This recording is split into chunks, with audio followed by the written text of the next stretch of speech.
ठीक है, तो we were discussing about introduction to artificial neural network. ठीक है जी, तो हमने बताया that is based on the biological neural model. तो जो बायोलॉजिकल न्यूरल नेटवर्क जो होता है, जो that is the human brain.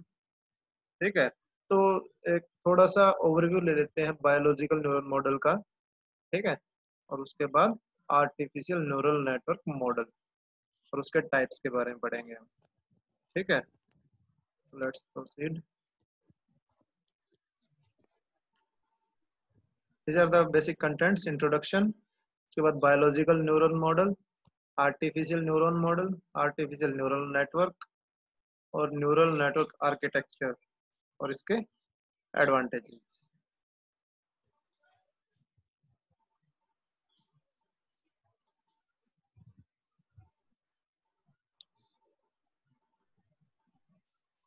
तो आर्टिफिशियल न्यूरल नेटवर्क के बारे में आपको पता ही है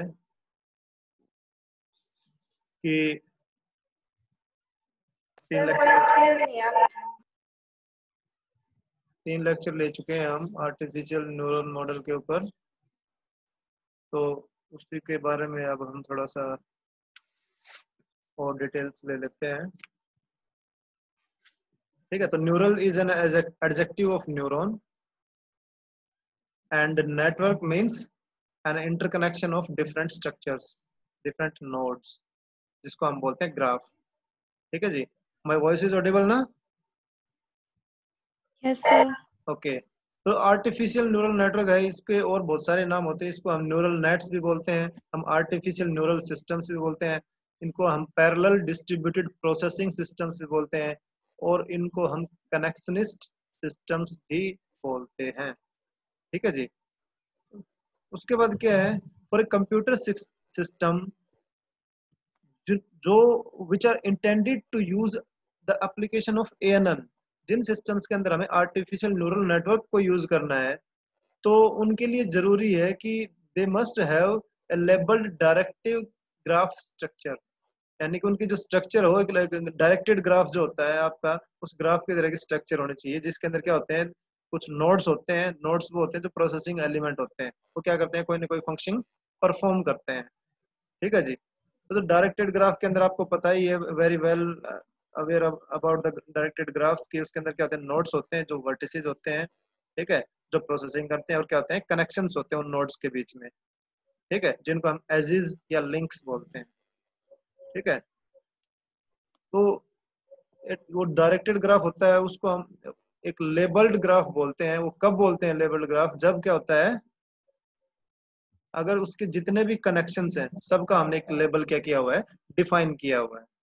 ठीक है जी, जिसकी कुछ प्रॉपर्टीज होती हैं, कुछ नाम होता है, आइडेंटिफिकेशन होती है, तो उनको हम बोलते हैं लेबल्ड ग्राफ।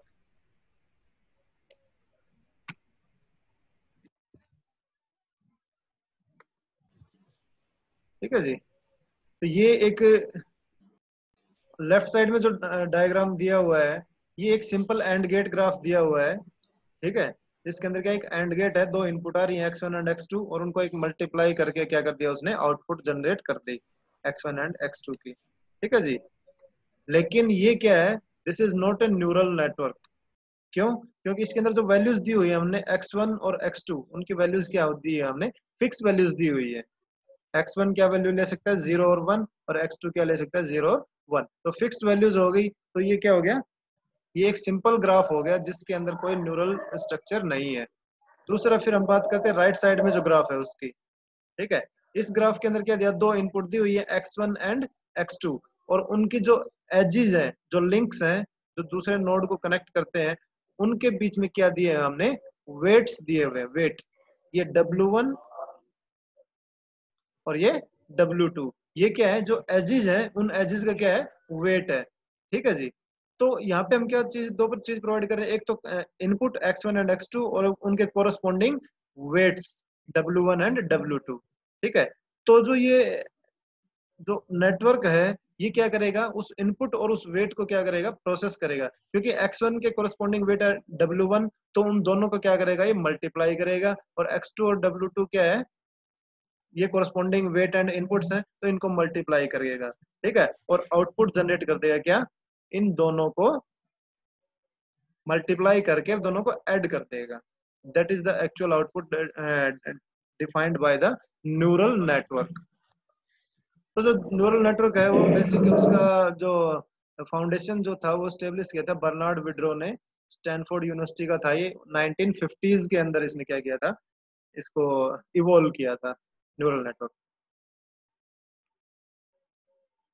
अब आता है बायोलॉजिकल न्यूरॉन मॉडल।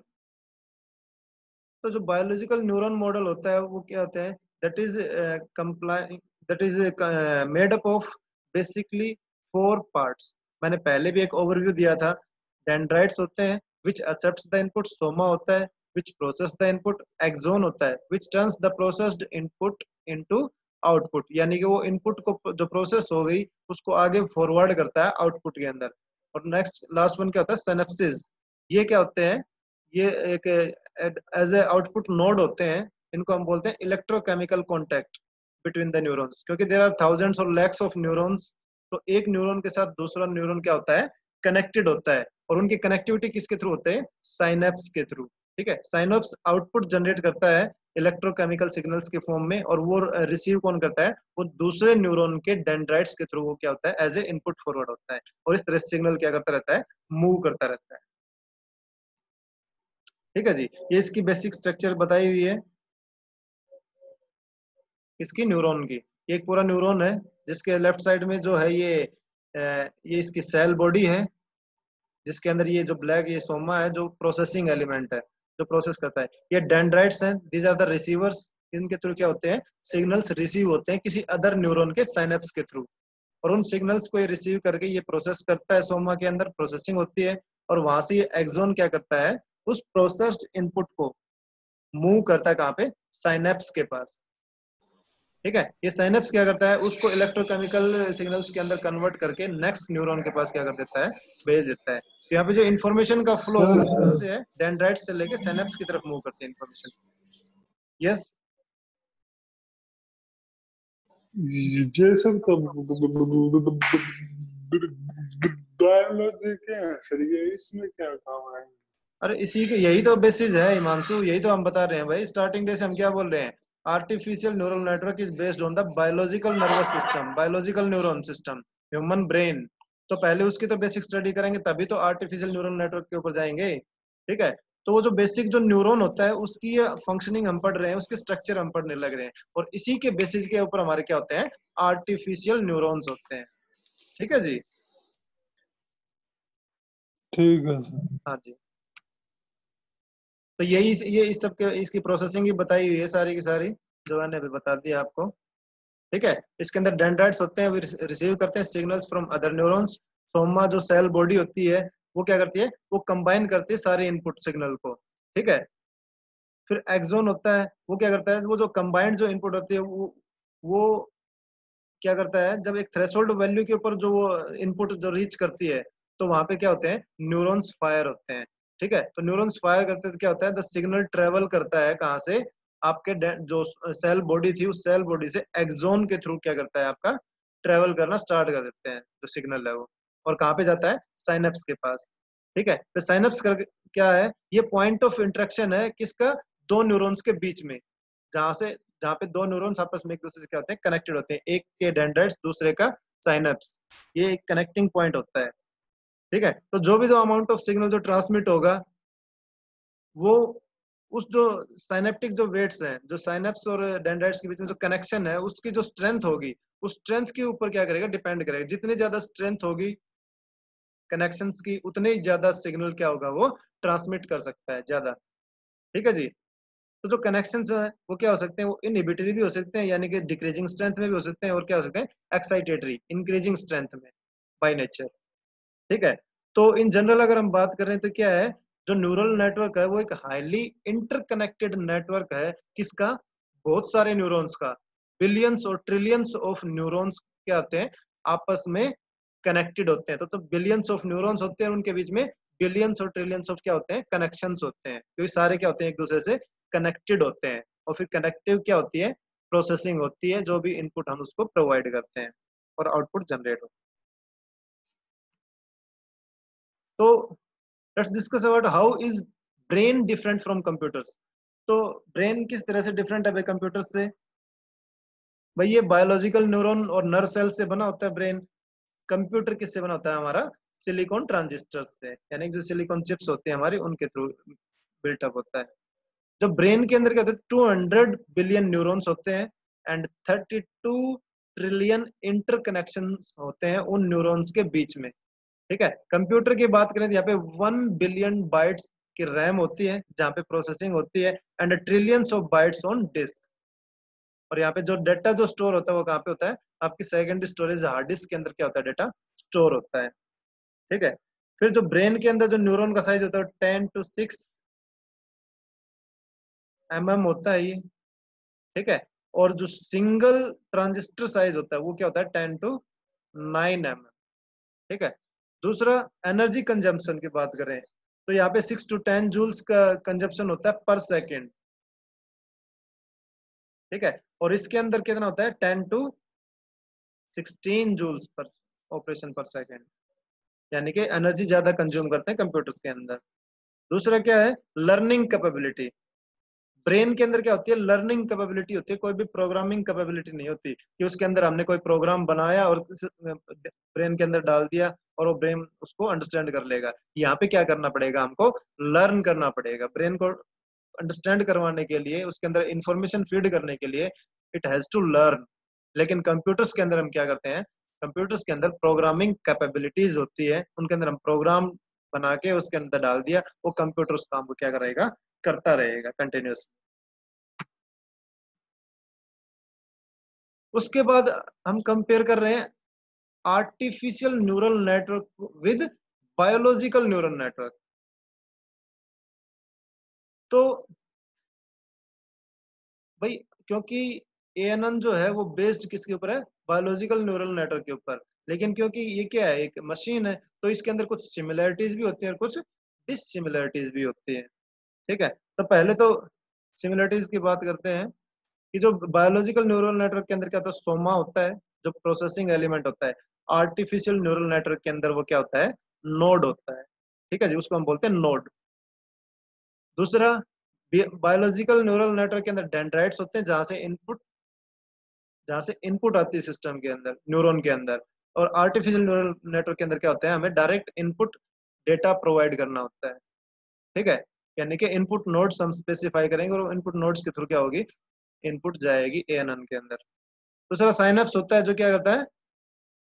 जो बायोलॉजिकल नर्वस सिस्टम के अंदर जो वेट स्ट्रेंथ डिसाइड करता है कि भाई जितनी स्ट्रेंथ होगी जो साइनेप्टिक वेट्स की, उतना ही ज्यादा क्या होगा? वो कनेक्शन स्ट्रोंग होगा और उतना ही ज्यादा इंफॉर्मेशन फ्लो करेगी। तो इसके अंदर क्या होते हैं? जो वेट्स होते हैं, जो हमारे जो इनपुट से और नोड्स के बीच में जो एजेस होते हैं, उनके वेट्स डिफाइन होते हैं, जो हमने बताया था अभी W1 W2 जो भी है। तो ये वेट्स जितने ज्यादा होगा, वेट जितना ज्यादा होगा कनेक्शन का, उतना ही स्ट्रेंथ क्या होगी? नेटवर्क की हाई होगी। इसके अंदर एक्सॉन होता है जो क्या करता है? आउटपुट को कैरी करता है, प्रोसेसिंग के बाद डाटा को आउटपुट करता है कहाँ पे? साइनेप्टिक वेट्स के थ्रू दूसरे न्यूरॉन के पास। एएनएन के अंदर क्या होता है? आउटपुट जनरेट करते हैं हम डायरेक्ट, मतलब आउटपुट नोड हम जनरेट करते हैं। एक इनपुट नोड होता है, एक प्रोसेसिंग नोड होता है, एक आउटपुट नोड होता है। तो इसमें अंदर डायरेक्ट आउटपुट जो होती है वो जनरेट होके जो प्रोसेसिंग के बाद और आपकी डिस्प्ले हो जाती है आउटपुट जो भी होती है। तो एक्सॉन का काम है वो उसके अंदर आउटपुट करती है। ठीक है जी। अब कुछ डिफरेंसेस होते हैं एएनएन और बीएनएन के बीच में। वो डिफरेंसेस क्या होते हैं? सबसे पहले तो डिफरेंस होता है प्रोसेसिंग का। ठीक है जी। बायोलॉजिकल न्यूरल नेटवर्क क्या होते हैं? मैसिवली पैरेलल होते हैं, यानी कि एक साथ ही बहुत सारे काम कर सकते हैं। ठीक है, स्लो होते हैं but superior than artificial neural network. क्यों? क्योंकि जो एएनएन है वो आपके बीएनएन के ऊपर ही तो बेस्ड है। तो वो तो एक मशीन हमने एक लिमिटेड कैपेबिलिटीज के साथ डिजाइन की है, वो तो धीरे धीरे लर्न करती जाएगी और उससे क्या होगा कि वो कैपेबिलिटीज गेन करती जाएगी। लेकिन ये क्या होता है? ये it is more capable than the ANN, human brain की बात कर रहे हैं हम, बायोलॉजिकल न्यूरल नेटवर्क। एएनएन क्या होता है? Massively parallel. पैरेलल प्रोसेसिंग इसके अंदर भी होती है, क्योंकि इसके अंदर भी हम कितने नंबर ऑफ नोड्स को यूज कर सकते हैं डाटा प्रोसेसिंग के लिए। ये फास्ट होता है as compare to BNN but inferior than BNN. लेकिन फिर भी क्या होता है? ये जो बायोलॉजिकल नर्वस न्यूरल नेटवर्क है उससे क्या होता है? इन्फीरियर होता है, उसकी जो क्वालिटी ऑफ वर्किंग है, जो उसकी कैपेबिलिटीज है, वो क्या होती है, इससे लेस होती है। दूसरा होता है साइज। इसका जो साइज होता है वो 10⁻11 न्यूरॉन्स होता है। ये 10 नहीं है, ये 10⁻11 न्यूरॉन्स है। एंड 10⁻15 इंटरकनेक्शंस होते हैं। बायोलॉजिकल नर्वस सिस्टम की बात कर रहे हैं, यानी कि इतने नंबर ऑफ न्यूरॉन्स होते हैं 10⁻11, और उनके बीच में कनेक्शन होते हैं 10⁻15 होते हैं। लेकिन एएनएन के अंदर हम क्या करते हैं, मैक्स जो 10⁻2 टू 10⁻4 नोड्स हो सकते हैं। इससे ज्यादा भी ले सकते हैं, लेकिन वहाँ पे कम्प्लेक्सिटी ऑफ नेटवर्क बढ़ जाएगी, और उसको जो मैनेज करना हो that will be much difficult. तो जो स्टैंडर्ड जो नंबर ऑफ नोड्स जो हम ले सकते हैं इसके अंदर, वो 10⁻2 टू 10⁻4 नोड्स इसके अंदर ले सकते हैं। वो डिपेंड करेगा, depend upon the type of application और problem on which we are working. ठीक है जी। दूसरा, लर्निंग की बात करें अगर हम, तो लर्निंग जो बायोलॉजिकल नर्वस सिस्टम होता है, जो बायोलॉजिकल न्यूरल नेटवर्क होता है, दे कैन टॉलरेट एम्बिग्यूटी। कोई कंफ्यूजन आ गया दिमाग में तो ठीक है भाई, जाने दो, इसको छोड़ो, बाद में देखेंगे।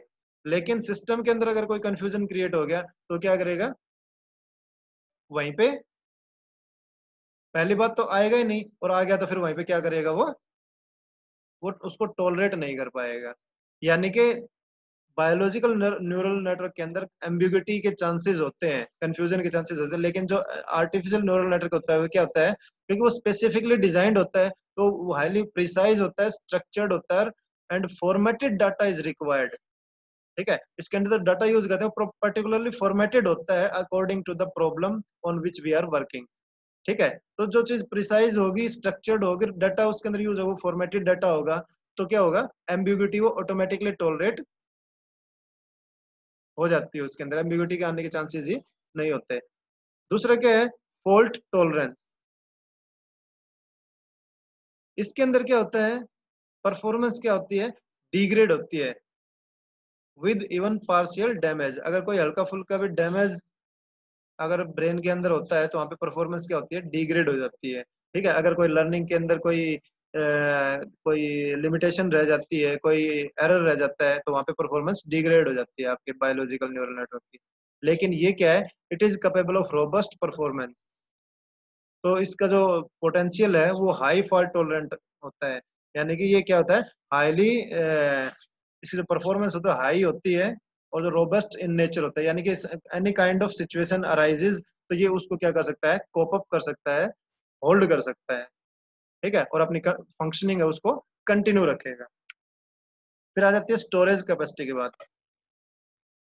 तो इसके अंदर जो स्टोरेज होता है वो किस में होता है, साइनेप्स के अंदर होता है, बायोलॉजिकल नर्वस सिस्टम के अंदर। और आपके जो आर्टिफिशियल न्यूरल नेटवर्क है वो किसके अंदर होता है, आपकी मेमोरी लोकेशंस के अंदर। यानी कि स्टोरेज स्ट्रक्चर्स यूज करते हैं हम, स्टोरेज डिवाइसेस यूज करते हैं, मेमोरीज यूज करते हैं, उन मेमोरी के अंदर क्या होता है, डाटा स्टोर होता है। ये है आपके analogy of artificial neural network with biological neural network.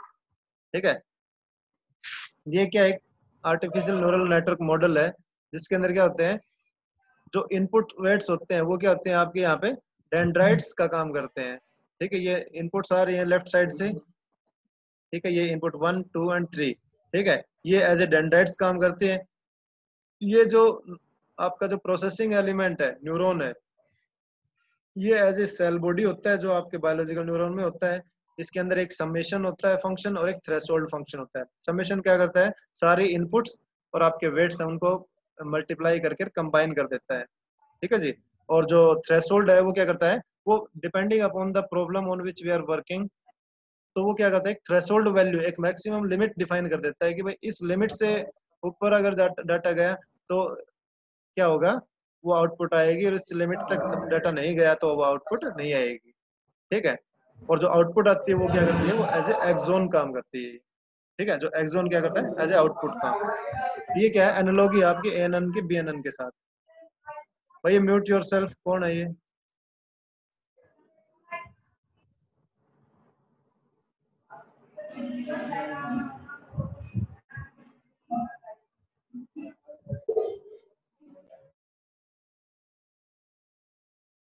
Okay. यही इस चीज इसके अंदर ये सारी चीजें बताई हुई है। ठीक है, उसके बाद ये आता है आपका आर्टिफिशियल न्यूरॉन मॉडल। जैसे हमने बायोलॉजिकल न्यूरॉन मॉडल पढ़ा था, न्यूरॉन की स्ट्रक्चर पढ़ी थी, वैसे ये क्या है, उसी के बेसिस पे हमने बनाया आर्टिफिशियल न्यूरॉन मॉडल। इसके अंदर क्या होते हैं, इसके अंदर इनपुट्स हम प्रेजेंट करते हैं into the in the form of mathematical symbols x1 x2 and xn। ठीक है, यानी कि n नंबर ऑफ इनपुट्स होती है, और उनके क्या होते हैं, each input is multiplied by its corresponding weights w1 w2 wn। ठीक है जी। तो जो आपका जो न्यूरॉन फंक्शन है, जो प्रोसेसिंग नोड है, वो क्या करेगा, वो इन सभी को क्या कर देगा, सम कर देगा, w1 x1 plus w2 x2 plus so on up to w1 n xn। यानी कि these products are simply summed, जो इनपुट और जो वेट है दोनों को मल्टीप्लाई करके उनको क्या कर देते हैं, सम कर देते हैं, और आगे ट्रांसफर फंक्शन के थ्रू क्या कर देते हैं, उनको फीड कर देते हैं। ठीक है, वो ट्रांसफर फंक्शन क्या करता है, आपके आउटपुट जनरेट करेगा, यानी कि थ्रेशोल्ड वैल्यू चेक करेगा, थ्रेशोल्ड के अकॉर्डिंग अगर वो आउटपुट है तो उसको डिस्प्ले कर देगा, नहीं तो उसको क्या कर देगा, वहीं पे ब्लॉक कर देगा। ठीक है जी। तो इसके अंदर क्या है, इस मॉडल के अंदर क्या होते हैं, अन नंबर ऑफ लेयर्स हो सकते हैं। ठीक है, आपके जो यहाँ से इनपुट फीड करते हैं उसको हम बोलते हैं इनपुट लेयर। जो नोड्स के बीच में जो एजेस होती हैं, इनको हम बोलते हैं क्या, कनेक्शंस। ठीक है जी। और ये क्या है, ये प्रोसेसिंग लेयर है वन। ठीक है, ये नंबर ऑफ नोड्स हैं जो प्रोसेसिंग के लिए यूज होते हैं, और ये लेयर क्या है, सेकंड लेयर है। ठीक है, तो ये क्या होती हैं, ये हिडन लेयर्स होती हैं आपकी, यानी कि इन बिटवीन जितनी भी लेयर्स होती हैं आपकी, वो सब क्या होती हैं, सिस्टम के अंदर हिडन होती हैं, यानी कि वो इंटरनल प्रोसेसिंग होती है आपकी, जितने भी ये, इसमें तो दो दिखाई हुई है, ये तीन भी हो सकती है, ये एक है, ये दो है, ये तीन चार पाँच छः 10 50 कितनी भी हो सकती है, depending upon the situation and the problem which we are dealing with. ठीक है, तो इनको हम बोलते हैं हिडन लेयर्स, जो क्या करते हैं, एक लेयर की जो इनपुट है वो दूसरी लेयर के अंदर क्या करती है, एक लेयर की आउटपुट जो प्रोसेसिंग के बाद आउटपुट आएगी, वो नेक्स्ट लेयर के अंदर क्या होगी, एज ए इनपुट काम करेगी। और इस तरह से क्या होती है, जो आपकी जो आउटपुट होती है वो फर्दर रिफाइन होती जाती है, जितने नंबर ऑफ लेयर्स इंक्रीज होंगी उतनी जो आउटपुट है वो आपकी ऑप्टिमल होगी, वो हाई क्वालिटी होगी, वो most related to the problem होगी। ठीक है, यानी कि that will generate the best solution. ठीक है जी। तो फिर इसके अंदर क्या होता है, ये एडजस्टमेंट ऑफ न्यूरल मॉडल दिखाया हुआ है इसके अंदर राइट साइड में, जहाँ पे आप इनपुट फीड करते हो न्यूरल नेटवर्क के अंदर, वो इनपुट क्या जनरेट करती है, आउटपुट जनरेट करती है।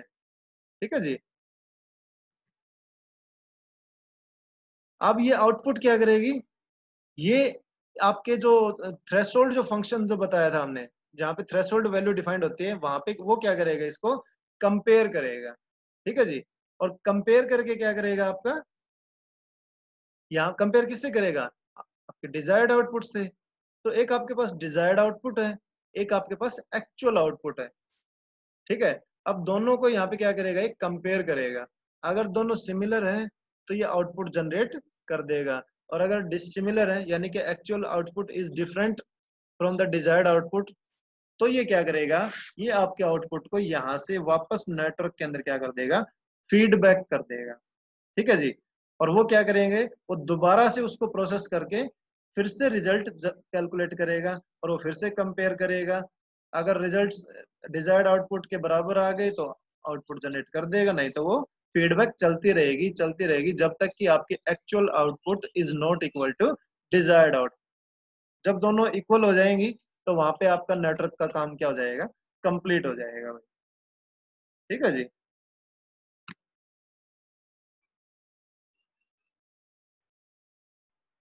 ये मैथमेटिकली दिखाया है कि n नंबर ऑफ इनपुट्स हैं x1 x2 xn, उनके वेट्स हैं w1 w2 w3 wn। ठीक है, उसके बाद क्या है, एक सम फंक्शन है जो क्या करता है, सभी inputs with their corresponding weights उनका सम करता है। और एक ये b है, ठीक है, ये होता है बायस वैल्यू। ठीक है, ये क्या करता है, ये बायस वैल्यू तब काम आती है जब कोई आउटपुट जनरेट नहीं हो पाती। तो बायस जो है बी की वैल्यू, वो जनरली क्या होती है, 1 होती है। अगर आउटपुट जनरेट नहीं हो रही सिस्टम के अंदर, तो बायस की वैल्यू को उसके अंदर ऐड कर देते हैं आउटपुट के अंदर, और आपके आउटपुट जो है वो जनरेट हो जाती है। ठीक है, इसलिए होता है बायस फंक्शन यूज। ठीक है। तो ये सम फंक्शन है, ये कैलकुलेट करेगा वैल्यू, यहाँ पे थ्रेशोल्ड वैल्यू को चेक करेगा, थ्रेशोल्ड वैल्यू के अकॉर्डिंग अगर आउटपुट है तो ठीक है वो जनरेट हो जाएगी, नहीं तो उसको वहीं पे क्या कर देगा, ब्लॉक कर देगा। अगर आउटपुट जीरो होते है यहाँ पे तो उसके अंदर क्या कर देगा, ये बायस वैल्यू यानी कि 1 ऐड करके और उसके आउटपुट को जनरेट कर देगा नेटवर्क। ठीक है, यही सारी चीजें इसके अंदर ये बताई हुई है कि इसके अंदर कैसे क्या काम होता है।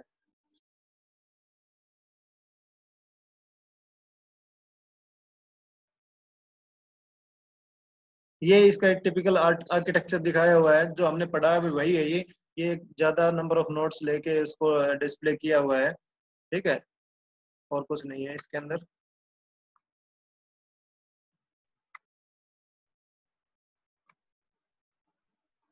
ठीक है, इसके अंदर एक इनपुट लेयर दिखाई हुई है, एक आउटपुट लेयर है, आपकी इनपुट आएगी, एक आउटपुट जनरेट होगी, और बीच में क्या है, हिडन लेयर्स। ये हिडन लेयर्स क्या करते हैं, these are the actual processing layers where the processing of the system is carried out. यानी कि जो भी प्रोसेसिंग होनी है वो कहाँ पे होनी है, यहाँ पे होनी है। ये तो सिंपली एक इनपुट है, जहां से इनपुट आपने डाटा दे दिया, ये जो प्रोसेसिंग है वो किसको करनी है, इन हिडन लेयर्स को करनी है। और आउटपुट लेयर के अंदर सिंपली आपकी आउटपुट जनरेट होती है, डिस्प्ले हो जाती है, और कुछ नहीं होता।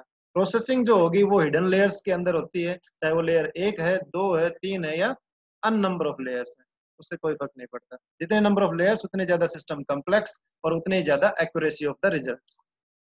ठीक है, तो वो नंबर ऑफ लेयर्स चूज की जाती है, नंबर ऑफ नोड्स चूज किए जाते हैं, depending upon the situation, depending upon the problem on which we are working. ठीक है जी, ये वही चीज बताई हुई है इसके अंदर, input output and hidden layers. ये जो आर्किटेक्चर है, इसके आर्किटेक्चर के कुछ टाइप्स होते हैं। फर्स्ट वन जो लेफ्ट साइड में आप देख रहे हो, that is fully connected network. यानी कि इसके अंदर क्या होता है, जितने भी नंबर ऑफ नोड्स हैं वो सारे क्या होते हैं, एक दूसरे से कनेक्टेड होते हैं। यानी कि एक एक नोड की इनपुट दूसरे नोड के, एक नोड की आउटपुट दूसरे नोड की इनपुट होती है। ठीक है, और फाइनल आउटपुट एक नोड के थ्रू जनरेट होती है। ठीक है, तो इसके अंदर क्या होता है, इसके अंदर साइकिल्स भी होती हैं। जैसे कि ये एक नोड है, इस नोड की आउटपुट इसी के अंदर फीड की हुई है वापस। ठीक है, तो ये क्या होता है, फुल्ली कनेक्टेड, यानी कि हर एक नोड का हर एक दूसरे नोड के साथ क्या है, कनेक्शन है, बाई डायरेक्शनल। ठीक है, दूसरे क्या होता है, लेयर्ड नेटवर्क। लेयर्ड नेटवर्क के अंदर क्या होता है, जिसके अंदर क्या होता है, जो नोड्स हैं आपके, वो सबसेट्स के अंदर डिवाइड किए होते हैं, यानी कि लेयर्स के अंदर डिवाइड किए होते हैं। हमने बताया अन नंबर ऑफ लेयर्स हम यूज कर सकते हैं, लेयर 1 है, ये लेयर 2 है, एंड ये सो ऑन, ये इनपुट है, ये आपके आउटपुट है, और ये बीच में लेयर 1, लेयर 2 और अन नंबर ऑफ लेयर्स हो सकते हैं। ठीक है, तो अगर नेटवर्क को इस तरह से डिवाइड किया हुआ है, जिसके अंदर क्या है, कनेक्शन है आपके एक लेयर से दूसरी लेयर के अंदर, लेकिन दूसरी से पहली वाली के अंदर नहीं होंगे। ठीक है, तो वो क्या होगा आपका, लेयर्ड नेटवर्क, जिसकी एक लेयर की आउटपुट दूसरी लेयर की इनपुट होती है, लेकिन वाइस वर्सा नहीं होता। वाइस वर्सा हो जाएगा तो वो क्या होगा, फुल्ली कनेक्टेड। ठीक है, तो ये होता है लेयर्ड नेटवर्क। दूसरा होता है असाइक्लिक नेटवर्क। ये जो आपका लेयर्ड नेटवर्क था उसी की एक सब क्लास होती है असाइक्लिक नेटवर्क, जिसके अंदर क्या होती है, कोई भी साइकिल क्रिएट नहीं होती है। साइक्लिक जो कनेक्शन है वो नहीं होते हैं। यानी कि अगर मान लो एक लेयर से दूसरी लेयर के अंदर अगर आउट इनपुट चली गई, आउटपुट, एक लेयर की आउटपुट, यानी कि ये मान लो ये है लेयर 1 और ये है लेयर 2। ठीक है, तो लेयर 1 की आउटपुट अगर लेयर 2 में एज ए इनपुट गई है, तो लेयर 2 की आउटपुट लेयर 1 में एज ए इनपुट नहीं जाएगी, यानी कि साइकिल क्रिएट नहीं होगी नेटवर्क के अंदर। उसको हम बोलते हैं असाइक्लिक नेटवर्क।